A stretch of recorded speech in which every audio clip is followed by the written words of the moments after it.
யோசுவாவின் மரணம். இந்த காரியங்கள் நடந்த பின்பு நூனின் குமாரனாகிய யோசுவா என்னும் கர்த்தருடைய ஊழியக்காரன் 110 வயதுள்ளவனாய் மரணமடைந்தான். அவனை எப்பிராயீமின் மலை தேசத்திலுள்ள காயாஸ் மலைக்கு வடக்கே இருக்கிற திம்னாத் சேரா என்னும் அவனுடைய சுதந்திரத்தின் எல்லைக்குள்ளே அடக்கம் பண்ணினார்கள். யோசுவா உயிரோடு இருந்த சகல நாட்களிலும் கர்த்தர் இஸ்ரவேலுக்கு செய்த அவருடைய கிரியைகள் யாவையும் அறிந்து, யோசுவாவுக்கு பின்பு வெகுநாள் உயிரோடு இருந்த மூப்பருடைய சகல நாட்களிலும் இஸ்ரவேலர் கர்த்தரை சேவித்தார்கள். இஸ்ரவேல் புத்திரர் எகிப்திலே இருந்து கொண்டு வந்த யோசேப்பின் எலும்புகளை அவர்கள் சீகேமிலே யாக்கோபு சீகேமின் தகப்பனாகிய எமோரியருடைய புத்திரரின் கையில் 100 வெள்ளிக்காசுக்கு கொண்ட நிலத்தின் பங்கிலே அடக்கம் பண்ணினார்கள். அந்த நிலம் யோசேப்பின் புத்திரருக்கு சுதந்திரமாயிற்று. ஆரோனின் குமாரனாகிய எலையாசாரும் மரணமடைந்தான். அவன் குமாரனாகிய பினகாசுக்கு எப்பிராயீமின் மலை தேசத்திலே கொடுக்கப்பட்ட மேட்டிலே அவனை அடக்கம் பண்ணினார்கள். மோசேயைப் போலவே யோசுவாவும் கர்த்தருடைய ஊழியக்காரன் என்று அழைக்கப்பட்டிருக்கிறார். யோசேப்பைப் போல யோசுவாவும் 110 வயதில் மரித்து போகிறார். இஸ்ரவேல் புத்திரர் கானான் தேசத்தில் பிரவேசித்து தேசத்தை சுதந்திரித்துக் கொள்கிறார்கள். இதற்கு சுமார் 200 வருஷங்களுக்கு முன்பாக யோசேப்பு எகிப்திலே மரித்து போனார். தான் எகிப்திலே மரித்தாலும் இஸ்ரவேல் சந்ததியார் கானான் தேசத்திலே குடியேறுவார்கள் என்று யோசேப்பு நம்பிக்கையோடு இருந்தார். தான் மரித்த பின்பு தன்னுடைய எலும்புகளை கானான் தேசத்தில் அடக்கம் பண்ண வேண்டும் என்று யோசேப்பு விசுவாசத்தோடு சொன்னார். யோசேப்பு தன் சகோதரரை நோக்கி, நான் மரணமடையப் போகிறேன், ஆனாலும் தேவன் உங்களை நிச்சயமாய் சந்தித்து நீங்கள் இந்த தேசத்தை விட்டு தாம் ஆபிரகாமுக்கும் ஈசாக்குக்கும் யாக்கோபுக்கும் ஆணையிட்டு கொடுத்திருக்கிற தேசத்துக்கு போக பண்ணுவார் என்று சொன்னதுமன்றி, தேவன் உங்களை சந்திக்கும் போது என் எலும்புகளை இவ்விடத்திலிருந்து கொண்டு போவீர்களாக என்றும் சொல்லி யோசேப்பு இஸ்ரவேல் புத்திரரிடத்தில் ஆணையிடுவித்துக் கொண்டார். ஆதியாகமம் 50:24-25. இஸ்ரவேல் புத்திரர் எகிப்திலே இருந்து கொண்டு வந்த யோசேப்பின் எலும்புகளை அவர்கள் சீகேமிலே யாக்கோபு சீகேமின் தகப்பனாகிய எமோரியருடைய புத்திரரின் கையிலே 100 வெள்ளிக்காசுக்கு கொண்ட நிலத்தின் பங்கிலே அடக்கம் பண்ணுகிறார்கள். அந்த நிலம் யோசேப்பின் புத்திரருக்கு சுதந்திரமாயிற்று. இஸ்ரவேல் ஜனத்தார் எகிப்து தேசத்திலிருந்து புறப்பட்ட நாளில் இருந்து கானான் தேசத்தை சுதந்திரித்து அதில் குடியேறும் காலம் வரையிலும் யோசேப்பின் எலும்புகள் வைக்கப்பட்டிருந்த பெட்டியை தங்களோடு சுமந்து கொண்டு வருகிறார்கள். அவர்கள் வனாந்திரத்திலே 40 வருஷங்களாக பிரயாணம் பண்ணிய போது யோசேப்பின் எலும்பு பெட்டியும் அவர்களோடு கூட பிரயாணம் பண்ணிற்று. இஸ்ரவேல் புத்திரர் யோர்தான் நதியை கடந்தபோது யோசேப்பின் எலும்பு பெட்டியும் யோர்தான் நதியை கடந்தது. இஸ்ரவேல் ஜனத்தார் இப்போது கானான் தேசத்தை முழுவதுமாய் சுதந்திரித்திருக்கிறார்கள். அந்த தேசத்திலே யோசேப்பின் எலும்புகளை அடக்கம் பண்ணும் வேளை வந்திருக்கிறது. இஸ்ரவேல் புத்திரரின் முற்பிதாக்கள் யோசேப்புக்கு வாக்கு கொடுத்த பிரகாரம் அவருடைய எலும்புகளை சீகேமிலே அடக்கம் பண்ணுகிறார்கள். சீகேமில் உள்ள இந்த நிலத்தை யோசேப்பின் தகப்பனாராகிய யாக்கோபு எமோரியரின் கையில் 100 வெள்ளிக்காசுக்கு கிரயத்திற்கு வாங்கினார். பின்பு இஸ்ரவேல் யோசேப்பை நோக்கி, இதோ நான் மரணமடைய போகிறேன், தேவன் உங்களோட இருப்பார், அவர் உங்கள் பிதாக்களின் தேசத்துக்கு உங்களை திரும்பவும் போக பண்ணுவார் என்றும், உன் சகோதரருக்கு கொடுத்ததை பார்க்கிலும் நான் என் பட்டயத்தாலும் என் வில்லினாலும் எமோரியர் கையிலிருந்து சம்பாதித்த ஒரு நிலத்தை உனக்கு அதிகமான பங்காக கொடுத்தேன் என்றும் சொன்னார்.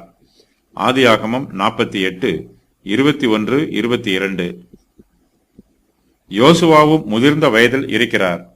யோசுவா இங்கு சொல்லுகிற பிரசங்க செய்தி யோசேப்பின் அடக்க ஆராதனையில் சொல்லியிருக்க வேண்டும் என்று வேத பண்டிதர்கள் சொல்லுகிறார்கள்.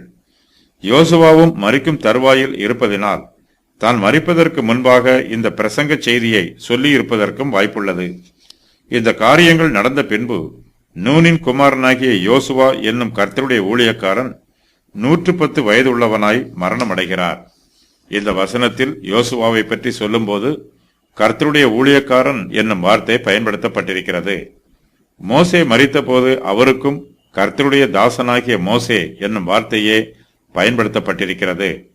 கர்த்தருடைய தாசனாகிய மோசே மரித்த பின்பு கர்த்தர் மோசேயின் ஊழியக்காரனான நூனின் குமாரன் யோசுவாவை நோக்கி.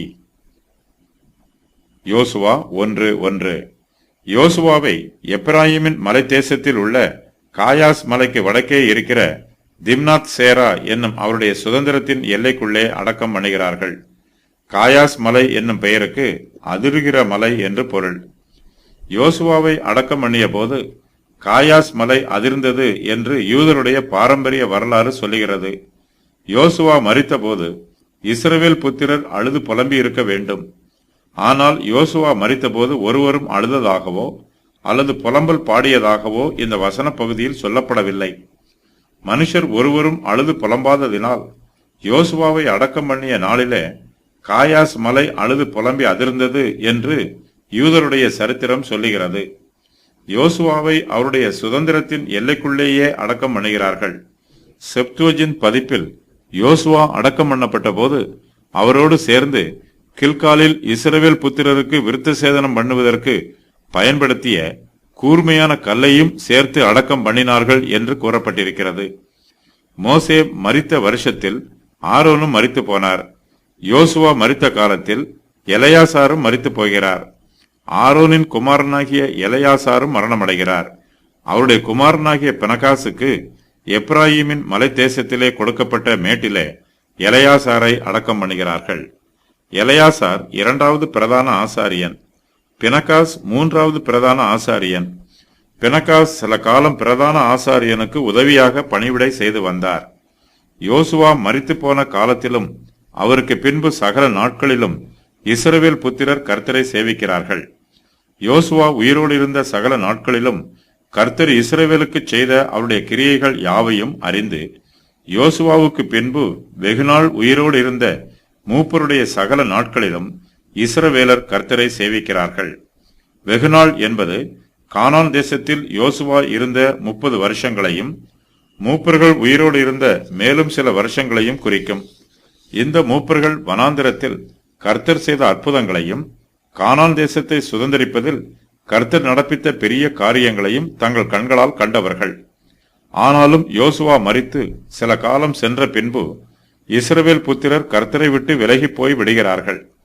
இஸ்ரவேல் ஜனத்தார் மத்தியிலே மார்க்க உபதேசங்களும் கர்த்தரை ஆராதிக்கிற ஆராதனைகளும் குறைந்து போகிறது. யோசுவா உயிரோடு இருந்த சகல நாட்களிலும் இஸ்ரவேல் புத்திரர் கர்த்தரை சேவிக்கிறார்கள். அவர் மரித்த பின்பு இஸ்ரவேல் புத்திரர் கர்த்தரை சேவியாமல் அந்நிய தேவர்களை சேவிக்கிறார்கள்.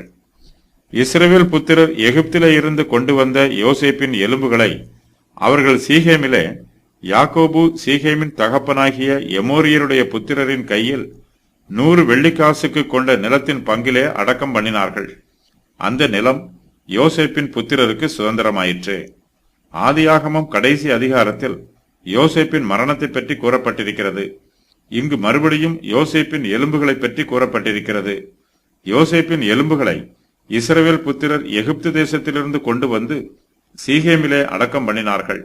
இங்கு ஏற்கனவே ஆபிரகாம், ஈசாக்கு, யாக்கோபு ஆகியோர் அடக்கம் பண்ணப்பட்டிருக்கிறார்கள். இது தன் குமாரனாகிய எப்ராயீமின் மூலமாக யோசேப்பின் சுதந்திர வீதத்தில் வருகிறது. யாக்கோபு சீகேமின் தகப்பனாகிய எமோரியருடைய புத்திரரின் கையில் 100 வெள்ளிக்காசுக்கு கொண்ட நிலத்தின் பங்கு என்பது ஆபிரகாம் நிலத்தை விலைக்கு வாங்கியது போல இது மற்றொரு சம்பவமாகும். புதிய ஏற்பாட்டு காலத்து விசுவாசிகளாகிய நமக்கு நம்முடைய கர்த்தராகிய இயேசு கிறிஸ்துவே யோசுவாவாக இருக்கிறார். கிறிஸ்துவானவரே சபையின் தலையாய் இருக்கிறார். அவர் நேற்றும் இன்றும் என்றும் மாறாதவர். கிறிஸ்துவானவர் கல்வாரி சிலுவையிலே தம்முடைய ஜீவனை ஒப்புக் கொடுத்தார். அவரை அடக்கம் பண்ணினார்கள். ஆனாலும் கிறிஸ்துவானவர் 3ஆம் நாளிலே உயிரோடு எழும்பினார். அவர் தம்முடைய மரணத்தை ஜெயித்தார். நம்முடைய கர்த்தராகிய இயேசு கிறிஸ்து பரிசுத்த ஆவியானவராக நம்மோடு கூட இன்றும் இருக்கிறார், என்றும் இருப்பார். கர்த்தராகிய இயேசு கிறிஸ்து இந்த உலகத்தின் முடிவு பரியந்தம் நம்மோடு கூட இருப்பார். அவர் நித்தியமானவர்.